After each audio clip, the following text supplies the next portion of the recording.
오늘 읽은 5절까지의 짧은 구절에서 유순한 대답 그리고 가격한 말이 대조되고 지혜자의 혀 그리고 미련한 자의 입 또한 온유한 혀, 패역한 혀 그리고 아버지의 훈계 등이 나옵니다. 우리는 다 마스크를 쓰고 있어서 입과 혀가 안 보이는데 말씀은 계속 혀와 입을 이야기합니다. 무엇보다도 3절에서 여호와의 눈이 모든 곳에서 모든 사람을 살핀다는 말씀을 통해서 사람의 언어 생활을 궁극적으로 주님께서 평가하신다는 신학적인 근거까지도 제시됩니다. 그들은 왜 카톨릭으로 갔을까라는 조성돈 교수가 쓴 책을 보면 개신교는 표현의 종교이고 또한 천주교는 묵상의 종교이다라고 비교합니다. 그래서 개신교는 자신의 감정을 표출하는 종교로 빠른 박자의 찬양과 활동적인 소그룹 등을 하는 종교로 대부분의 사람들이 인식한다고 합니다. 그런데 천주교는 조용히 침묵하면서 묵상하는 종교라고 생각한다고 합니다. 그런데 이 현상의 본질 안에 반지성주의가 있다고 저자는 꼬집습니다. 개신교는 원래 반지성주의에서 지성주의로 변화한 종교개혁으로부터 나왔습니다.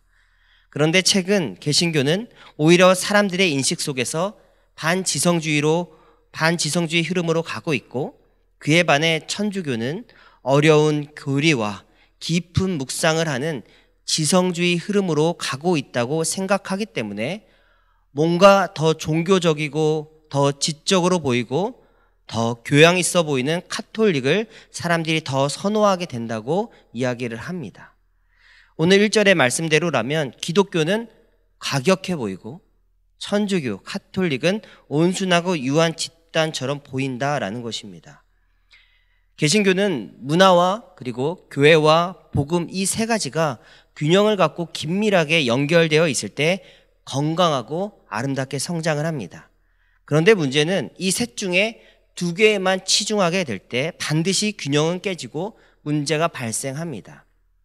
예를 들면 문화와 교회는 치중되는데 복음이 없다.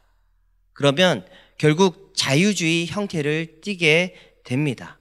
예수님 믿어도 구원을 받고 또한 다른 부다나 이슬람을 믿어도 구원받는다. 종교 통합을 이야기하는 자유주의 형태를 띠게 됩니다. 반면에 문화와 복음은 있는데 교회가 소외되면 선교단체에 불과하게 됩니다.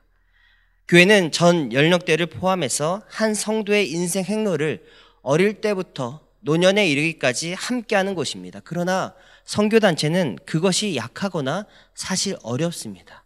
선교단체의 목적은 교회로 인도해주고 교회를 세워서 그들이 온전한 성도로 나아갈 수 있도록 인도해 주는 곳입니다.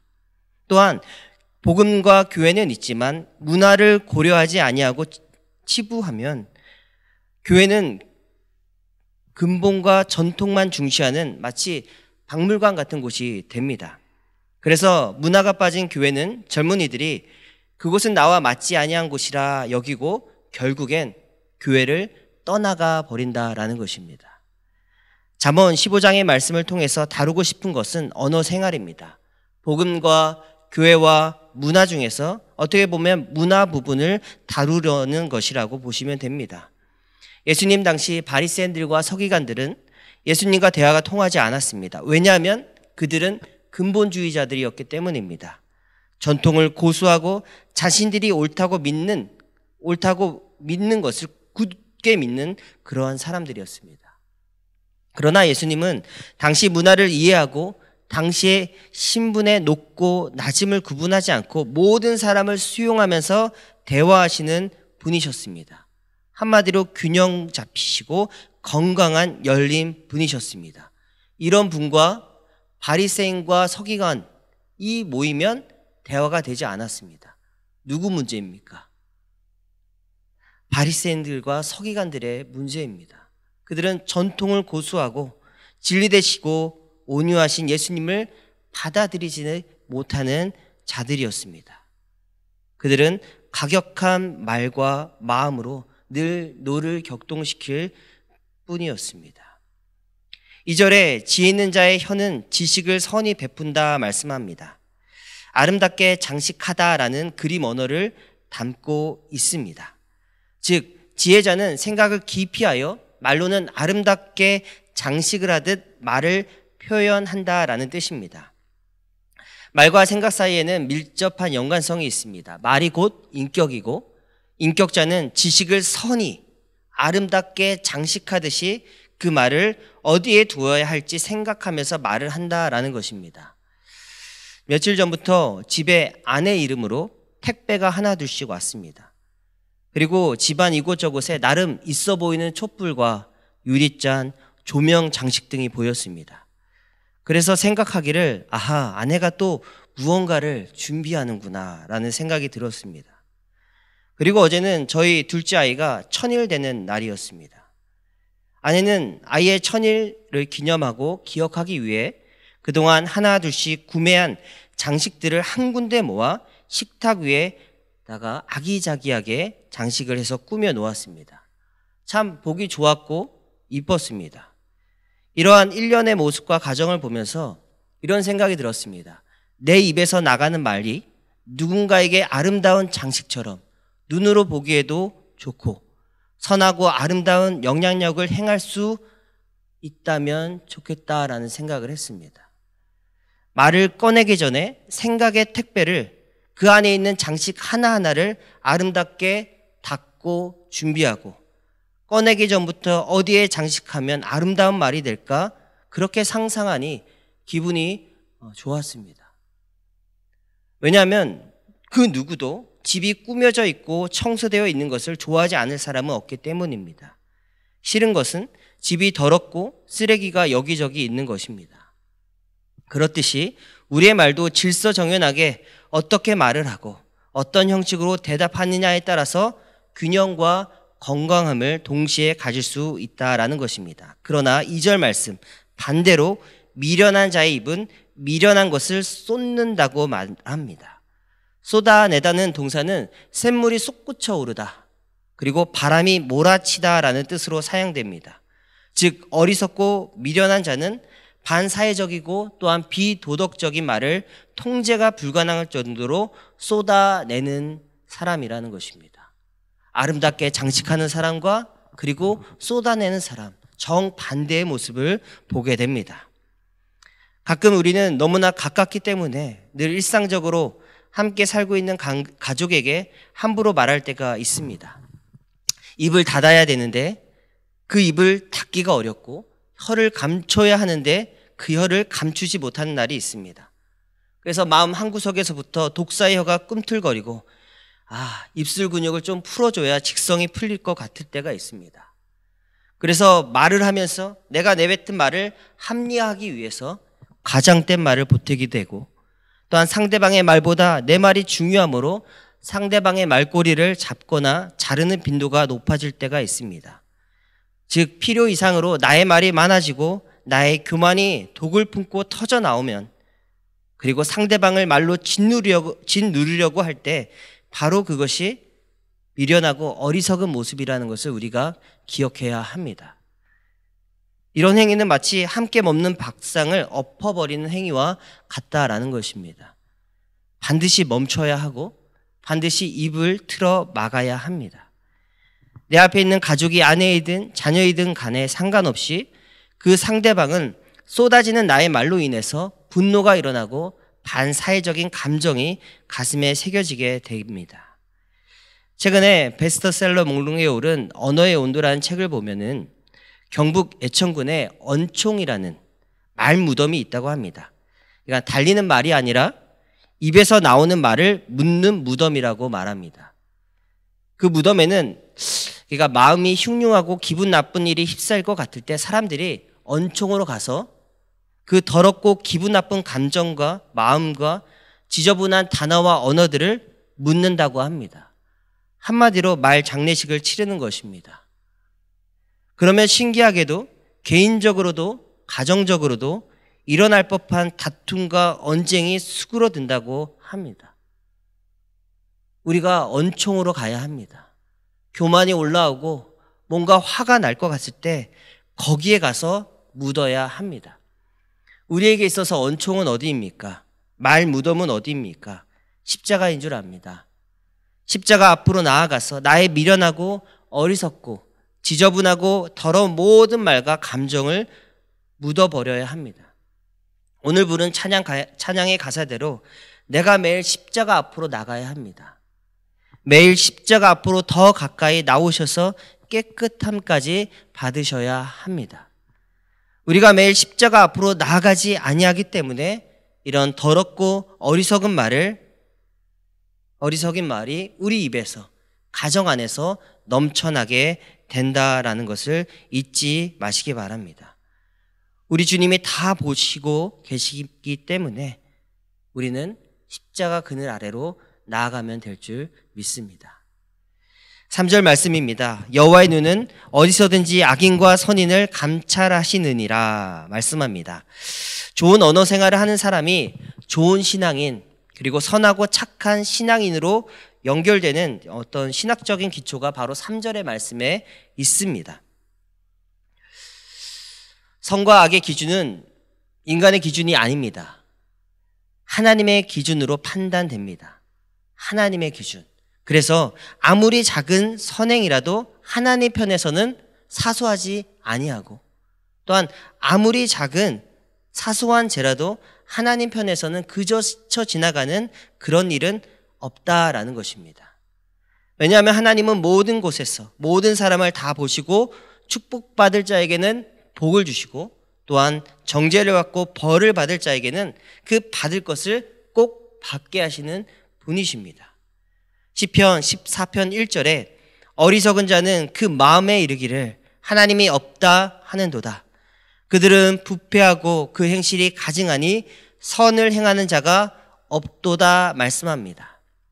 그러나 하나님은 있다 고백하는 자들의 말과 행실은 어떨까요? 선하고 아름답고 향기로울 줄 믿습니다.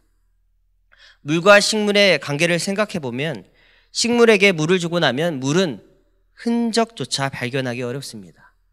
그러나 이상하게도 물을 주고 나면 식물은 자랍니다. 그러나 가끔 저도 그렇고 우리 1층에서 물을 주시는 우리 집사님, 권사님들이 있습니다. 물을 주었구나라는 흔적이 남을 때가 있습니다. 바닥에 흘렸을 때. 그럴 때 말고는 물을 정확하게 주고 나면 물은 흔적도 없고 반드시 물을 먹은 식물은 자라나게 됩니다. 마찬가지로 하나님은 있다 믿는 분들의 흔적도 물과 같아야 한다고 믿습니다. 그러한 믿음을 가진 분들이 옆에 있으면 주변이 살아납니다. 힘과 생기가 올라오게 됩니다. 요즘 뉴스에서 하나님은 있다 당당하게 외치는 분들이 TV에 자주 나옵니다. 그러나 정작 그들의 말과 행실을 보고 교회를 칭찬하는 이들, 그리고 하나님께 돌아오는 이들은 하나도 없습니다. 오히려 가증스럽다고 말하며 다시는 당신들 때문에 교회를 가까이 하지 않겠다고 선언하는 사람들만 많아질 뿐입니다. 하나님은 있습니다 고백하는 자들의 말과 행실이 물과 같이 흔적도 없이, 그리고 사람들을 살리는 길로 인도하는 믿음의 은혜의 역사가 있기를 소망합니다. 월요일날 아침에 담임 목사님과 경기도 강주에 있는 태전중앙교회에서 열린 노회 다녀왔습니다. 이제 저는 서울수림교회 소속이고 또한 서울수림교회가 소속된 노회에 소속되어 있습니다. 이제 한 가족입니다. 당일 노회자 목사님께서 개회 예배 설교 때에도, 그리고 기도 때에도, 그리고 중간중간 말씀하실 때마다, 그리고 마지막 마무리 폐 예배 말씀으로도 반복하셨던 말씀이 있는데 갈라디아서 6장 17절의 말씀입니다. 이후로는 누구든지 나를 괴롭게 하지 말라. 내가 내 몸에 예수의 흔적을 지니고 있노라. 예수의 흔적을 지니고 있는 성도는 남을 괴롭게 하는 자가 아니라 오히려 자신이 괴롭힘을 당하고 힘든 일을 당하면서도 남을 세워주고 먹여주고 참아주고 견디는 자인 줄 믿습니다. 고린도전서 13장 8절에 사랑은 모든 것을 참으며 모든 것을 믿으며 모든 것을 바라며 모든 것을 견딘다고 말씀합니다. 사랑의 물과 또한 인내의 자양분을 나누어주는 예수의 흔적이 있지만 인간적인 흔적을 남기지 않는 예수의 사람 되기를 주님의 이름으로 부탁드립니다. 4절은 온순한 혀와 패역한 혀의 대조를 통해서 방금 살펴본 생명이 자라나는 것과 그 생명의 숨통을 막는 환경이 조성된다라고 말합니다. 온순한 혀를 통해서는 생명이 자라지만 패역한 혀를 통해서는 숨통이 막힌다. 대단한 것입니다. 온순한 혀는 생명나무, 온순한 혀, 즉 온순한 혀는 그 뜻이 이렇습니다. 올량하다, 치료하다, 그리고 어루만져 주다라는 뜻을 가지고 있습니다. 그러나 패역한 혀는 왜곡되다, 거짓되다, 파괴시키다라는 뜻입니다. 결국 의미하는 바는 우리 입에서 나오는 말이 생사를 결정짓는다라는 것입니다. 내 입에서 나가는 말 때문에 사람을 치료할 수도 있고 내 입에서 나가는 말 때문에 사람을 병들게 할 수도 있다라는 것입니다. 그 언어의 온도라는 책에 보면은 의사 선생님들 중에 연륜이 있고 지혜 있는 선생님들을 보면은 병원에 입원한 분들의 호칭을 환자라고 부르지 않는다고 합니다. 일단 환자에서 환은 아플 환이기 때문에 자꾸 누구누구 환자님이라고 부르면 그분이 더 아프고 심리적으로 위축될 수 있기 때문에 그렇게 부르지 않는다고 합니다. 할머니, 할아버지라고 친근하게 부르기도 하지만 오히려 어르신들이 은퇴 전에 직함으로 가지고 있을 법한 김 여사님, 박 원사님이라고 부르면 그렇게 불러들으면 신기하게도 어서 빨리 병마와 싸워 일어나려는 의지가 더 강해진다고 합니다. 그러면서 작가가 하고 싶었던 말이 무엇이냐면 우리의 말이 의술이 될 수 있다라고 말합니다. 우리의 말이 사람을 살리고 치유할 수 있다라고 이야기합니다.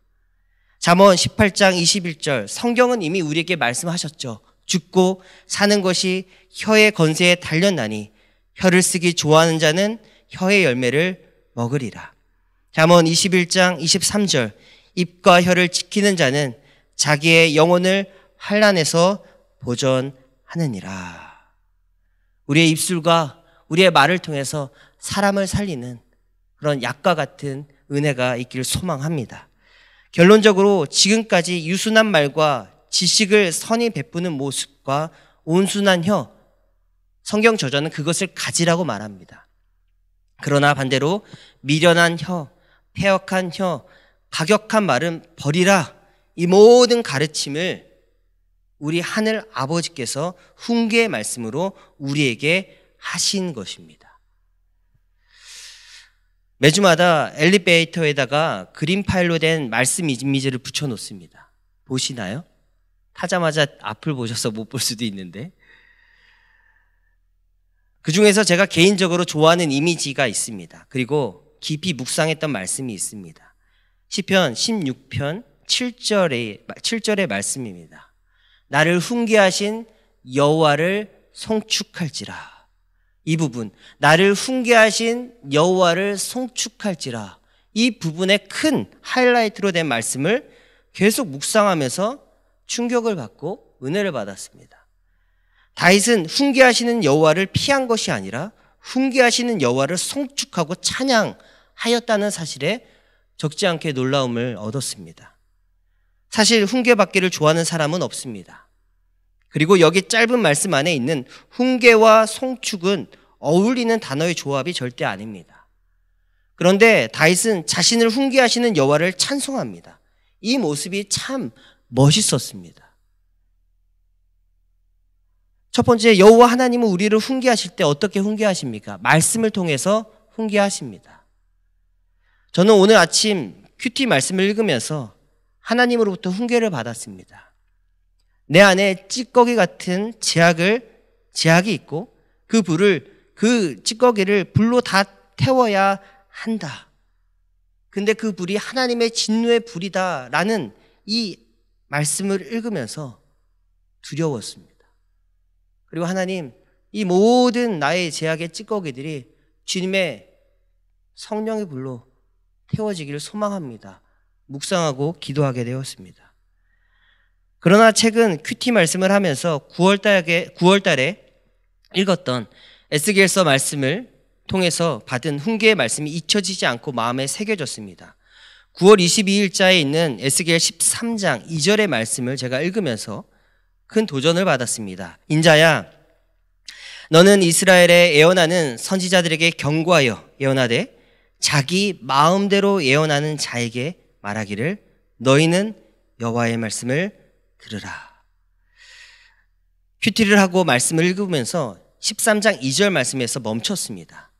자기 마음대로 예언하는 자에게 말하기를 너희는 여호와의 말씀을 들으라.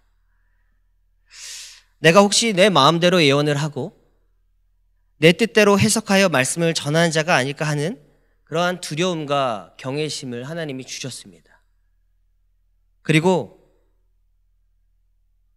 짧지만 강한 이 한마디 말씀, 여호와의 말씀을 들으라. 여호와의 말씀을 들으라. 이 하나님의 음성이 저의 마음을 강타했습니다. 하나님의 음성을 듣지 않고 말씀을 전하는 것이 참으로 두려운 것인데 하는 마음이 더 생기면서 말씀 준비에 더 집중해야겠다. 말씀을 전하는 자나 말씀을 듣는 자나 함께 유익할 수 있게 해달라고 그 자리에서 또한 기도를 썼습니다. 그리고 나를 훈계하신 여호와를 찬양하고 감사합니다라고 기도의 고백을 마무리했습니다. 히브리서 12장에 있는 말씀대로 주께서는 그 사랑하시는 아들, 자녀를 징계하시고 책찍질 하신다는 말씀. 하나님이 나를 자녀로 아들로 대우하시는구나 라는 그 생각 때문에 주님을 더 높이고 찬양할 수 있었습니다. 다윗의 마음이 딱 이러하지 않았을까? 나를 훈계하신 주를 송축할지라. 나를 자녀로 대하시기 때문에, 나를 당신의 아들로 딸로 대하시기 때문에 나를 훈계하시는구나. 주님을 찬양합니다. 이 마음이 다윗에게 있었다라는 것입니다. 또한 하나님은 훈계의 말씀을 누구를 통해 하십니까? 말씀을 통해서 하시는데 또한 사람을 통해서 하시고 환경을 통해서 하십니다. 부모님과 그리고 스승님과 어른들, 또한 비록 나보다 나이가 어린 사람을 통해서도 하나님은 훈계의 말씀을 하십니다. 그때 얼굴을 붉히지 않고 토라지지 않고 그 사람을 통해 나를 훈계하신 여호와를 송축할지로다 할 수 있다면 참 감사한 일이겠죠. 그러나 만약 그럴 수 없다면 나를 포함한 우리 모두는 하나님의 교육 과정을 더 길고 또한 긴 연단의 과정을 통해서 받게 될 것입니다. 말씀을 통해서 나를 훈계하실 때 깨달아야 되고, 그때도 깨닫지 못하면 하나님께서 사람을 보내셔서 훈계하실 때 깨달아야 합니다. 그것을 깨닫지 못하면 강야 40년 인생이 될 수도 있습니다. 사실 40일이면 끝날 수 있는 그 강야길이 40년이 넘을 수 있다는 것을 우리는 늘 기억해야 합니다. 다윗은 사울왕을 통해서 고난의 길을 걷습니다. 사람의 매와 인생의 채찍으로 징계를 받으면서도 주를 향한 경외심과 주를 찬양하는 그 일을 광야에서 조차 멈추지 않았습니다. 그리고 사울왕을 죽일 기회가 있었지만 오직 주님의 통치만을 믿고 받아들이겠습니다 하며 그 모든 것을 포기합니다. 또한 다윗이 훗날 왕이 되고 평안할 때 밧세바를 변하고 나단 선지자를 통해서 훈계를 듣습니다. 그리고 다윗은 사람을 통해 들은 그 하나님의 말씀 앞에 무릎을 꿇고 주님을 송축하며 회개합니다. 충분히 자신의 죄악을 한 번 더 덮기 위해서 나단 선지자를 죽일 수도 있었지만 그 자리에서 자신을 사람을 통해서 말씀을 보내신 하나님을 송축하며 회개합니다. 우리의 모습이 이러하길 소망합니다. 범죄할 수 있습니다. 넘어질 수 있습니다. 그러나 말씀을 통해서 우리를 훈계하실 때, 혹은 사람을 통해서 하나님의 음성이 들렸을 때 주님 앞에 무릎 꿇을 수 있는 우리 모두가 되기를 소망합니다. 다윗의 아들 중에 압살롬은 다윗이 가장 아끼고 사랑한 아들입니다. 지난주 말씀을 통해서 느끼시고 깨달았던 것처럼 아들아 정말 아끼고 사랑했던 아들이 압살롬입니다. 그런데 그가 범죄했을 때 다윗은 그를 징계하지 아니합니다. 그리고 압살롬이 3년의 유랑 끝에 다윗 아버지의 집에 돌아왔을 때도 다윗은 그를 사랑하고 그를 보고 싶어 하면서도 그의 얼굴을 일부러 보지 아니합니다.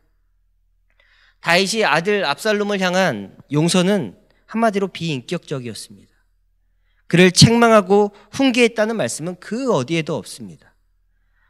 그러나 아들 압살롬이 다윗에게 원했던 것은 단지 사법적인 행위로서의 용서가 아니라 아버지의 책망과 따끔한 훈계와 그리고 안아주는 포옹을 원했다라는 것입니다. 그것이 끝끝내 없기 때문에 압살롬은 반역을 일으키고 그 반역 끝에 마지막엔 비참한 최후를 맞이합니다. 다윗을 참 사랑하고 또한 다윗의 일생일대기를 보면서 늘 항상 마음 가운데 아쉬운 점이 이것입니다. 다윗은 하나님 아버지로부터 사랑과 책망을 받으면서 성장하고 주님을 더욱 사랑하게 되었습니다. 그런데 그는 아들을 사랑했지만 하나님 아버지가 자신을 징계하고 훈계하는 방법대로 자녀들을 지도하고 인도하는 법은 깨우치지 못했습니다. 그게 참 아이러니합니다. 하나님으로부터 사랑을 받고 징계를 받고 훈계를 받으면서 자신이 성장했다면, 자녀를 사랑한다면 동일하게 하나님 아버지가 나에게 했던 것처럼 나도 자녀들을 지도하고 이끌었다면 자녀들이 그렇게 무너지지 아니했을 것입니다. 그러나 다윗은 그렇게 하지 못했습니다.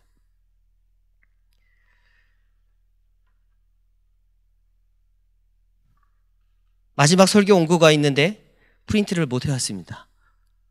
그래서 핸드폰으로 잠깐만 제가 캡처를 해놨습니다. 이럴 수도 있다는 것을.